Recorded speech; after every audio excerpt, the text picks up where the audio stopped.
Cara. E aí, Edgar, o que você vai fazer, velho? Cara, acho que nós vamos perder a oportunidade. O moleque dormiu na sala. Que isso, cara?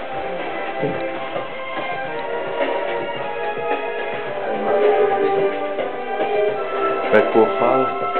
Cu de beira não tem dono, né?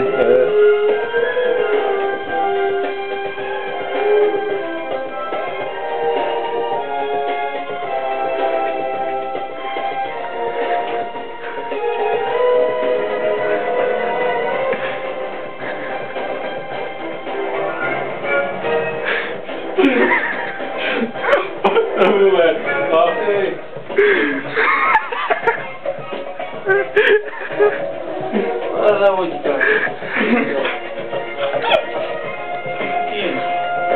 Porra, cara.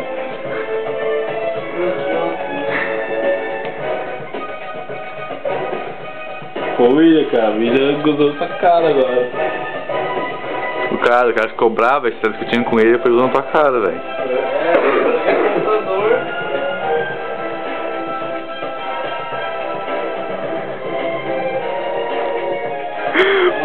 Pela minha cor, posso beber cerveja, velho.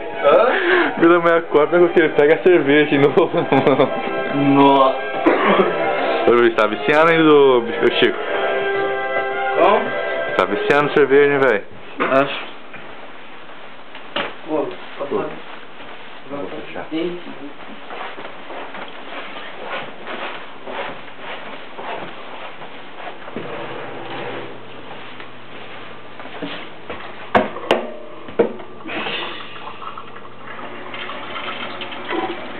Vixe, né? Que tiro isso aqui, Will?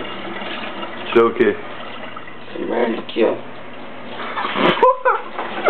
Ô, Edgar, o que você fez, velho? Caraca! Edgar, você fudou a camisa do cara, velho. Isso. Fazia, né? É pra acidente.